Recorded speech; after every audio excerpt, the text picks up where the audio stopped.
Saudara, memang dalam beberapa hari terakhir ini begitu viral soal pengurus ranting Nahdlatul Ulama di Malang yang menolak pembangunan gedung gereja, ya, sempat menolak walaupun pada akhirnya juga membatalkan surat penolakan tersebut. Apakah ini pertanda Nahdlatul Ulama juga merupakan anti daripada kekristenan atau anti dari agama-agama lain? Halo, stop dulu.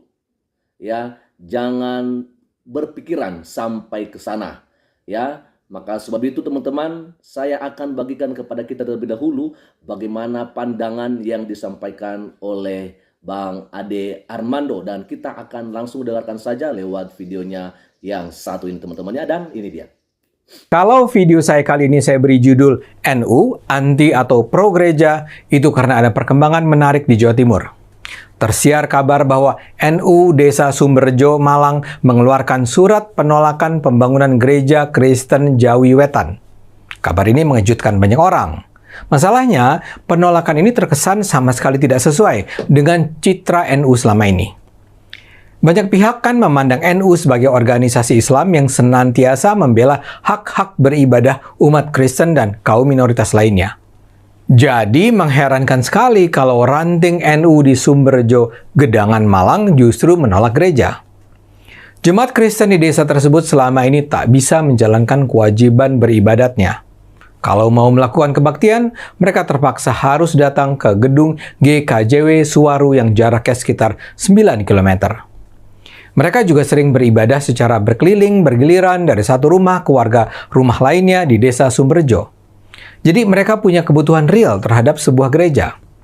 Celakanya, ketika pembangunan gereja sudah mulai dilakukan, sementara surat izin sedang diupayakan, justru muncul surat penolakan dari ranting NU tertanggal 20 Januari 2023. Mereka meminta kepala desa tidak memberikan rekomendasi pendirian gereja.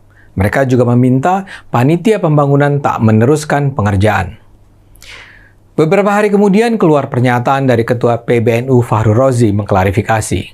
Menurut Gus Fahrur, tidak benar ada penolakan sepihak dari pengurus ranting NU. Ini cuma soal komunikasi kok, ujarnya.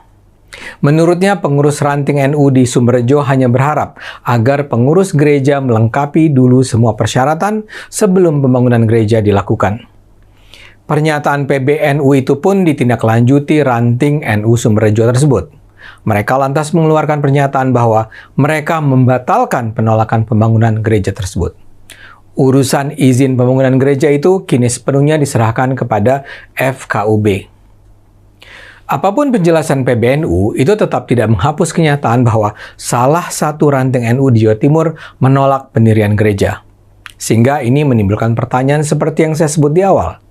Apakah NU sebenarnya menghormati keberagaman atau tidak?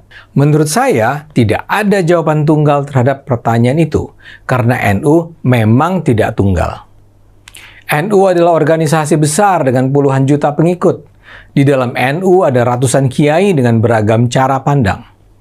Kita mungkin selama ini mengenal sejumlah ulama NU yang cukup progresif. Misalnya saja, Said Akil Siraj, Yahya Khalil Stakuf, Yakut Khalil Qaumas, Abdul Muqsid Ghazali, Nadir Shah Hussein, Ahmad Sahal, Guntur Romli, dan sebagainya. Namun salah sekali untuk membayangkan bahwa nama-nama itu merupakan perwakilan sesungguhnya dari NU secara nasional. Kiai dan pesantren yang teridentifikasi sebagai bagian dari keluarga NU memiliki otonomi dan independensi dalam menafsirkan Islam. Karena itu ada banyak juga yang cenderung konservatif dan tertutup.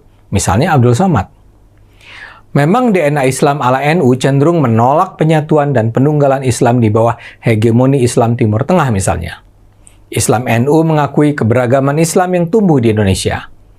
Reputasi NU sebagai gerakan yang menolak Arabisasi Islam Indonesia sudah dikenal sejak awal kelahirannya 1 abad yang lalu.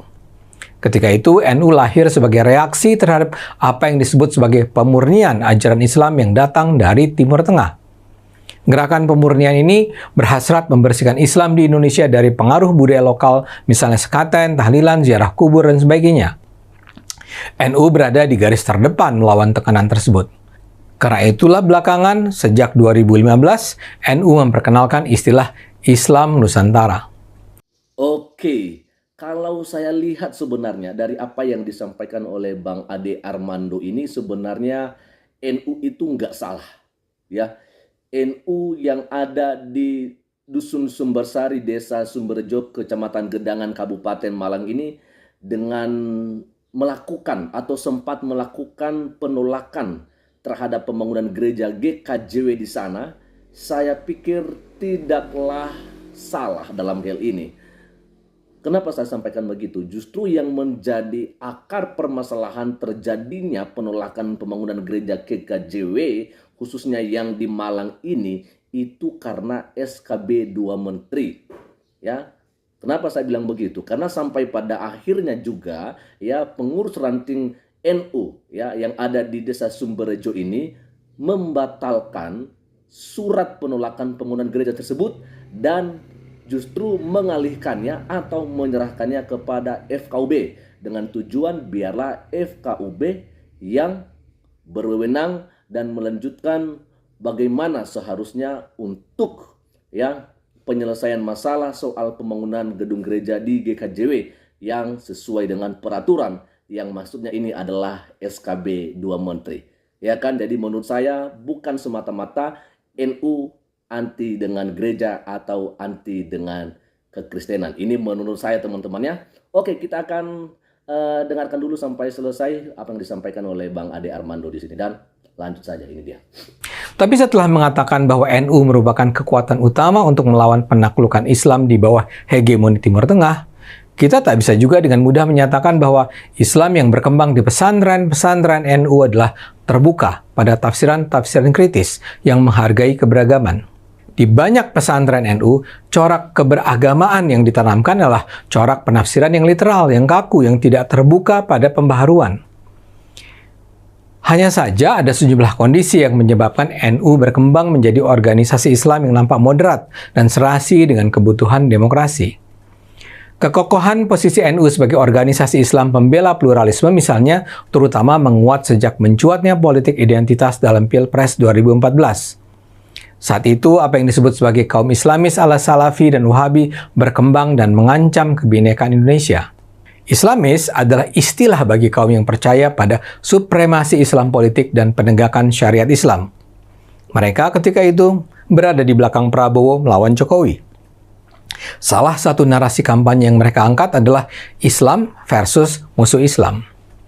Jokowi digambarkan sebagai musuh Islam yang didukung kelompok liberal, sekuler, komunis, barat, dan Cina. Dalam konteks itulah NU hadir sebagai pembela pluralisme melawan kaum Islamis radikal. Image yang terbangun adalah NU sebagai musuh kaum Islam kanan, Islam garis keras, dan pendukung khilafah. Gambaran ini bahkan diperkuat oleh banyak pengamat Islam dari luar negeri. Greg Barton dan Robert Hefner misalnya menyebut peran besar NU dalam mendukung pengembangan Islam yang pluralis dan toleran. Ahli politik Alfred Stepan bahkan memuji NU sebagai tulang punggung masyarakat sipil yang toleran. Tapi itu adalah pilihan yang ditentukan oleh kaum elit NU, baik yang memang pluralis ataupun mereka yang percaya bahwa cara terbaik untuk memenangkan kompetisi antara gerakan Islam saat itu adalah dengan berpihak pada kubu nasionalis yang diwakili Jokowi. Sejarah memang membuktikan NU mengambil pilihan langkah politik yang benar. Karena keputusannya untuk bergabung dengan kubu nasionalis, NU akhirnya mampu tampil di panggung kekuasaan. Tapi itu tidak berarti seluruh bagian NU memiliki sikap yang seragam tentang keterbukaan, keberagaman, dan pembaharuan Islam ini. Bahkan kaum elit NU sendiri tidak bisa dikatakan sepenuhnya diisi tokoh-tokoh toleran. Contoh paling gampangnya Kiai Haji Ma'ruf Amin. Dalam berbagai kesempatan, ia memang nampak pluralis. Tapi kita tidak bisa lupa bahwa pada saat Pilgub DKI 2016-2017, sebagai Ketua MUI, dia menjadi salah satu pemuka Islam yang menuduh Ahok sebagai penista Islam. Konteks ini yang harus kita pahami untuk menjawab pertanyaan soal apakah NU pro atau anti gereja. Sebagai contoh, penelitian demi penelitian menunjukkan cukup besar persentase warga NU yang tidak toleran terhadap terutama kaum non-Islam. Saya gunakan saja hasil penelitian Indikator, salah satu lembaga survei paling terkemuka di Indonesia. Data 2019 menunjukkan bahwa 54% dari warga NU keberatan kalau ada pembangunan rumah ibadah non-Muslim di sekitar rumahnya. Demikian pula, 53% warga NU keberatan kalau non-muslim menjadi gubernur di daerahnya. Dengan kata lain, persentase NU yang menghormati hak umat Kristen untuk memiliki gereja sebenarnya di bawah 50%. Namun tentu saja ini tidak berarti kita harus kehilangan harapan pada NU. Mungkin gambaran begini. Di akar rumput, di bawah masih banyak warga NU yang masih tidak toleran. Tapi di kalangan elit NU ada banyak tokoh yang memiliki komitmen kokoh pada keberagaman dan keterbukaan. Mereka adalah pemuka-pemuka yang toleran dan memiliki visi kebangsaan tinggi. Yang bisa kita harapkan, mereka akan terus memberi teladan pada warga NU untuk menjadi Muslim yang toleran, terbuka, dan menghargai saudara-saudara sebangsa terlepas dari latar belakang suku, ras, dan agama. Itu adalah pekerjaan berat para elit NU. Kita harapkan saja mereka bisa menyelesaikannya untuk kesejahteraan kita bersama. Ayo gunakan akal sehat, karena hanya dengan akal sehat bangsa ini akan selamat.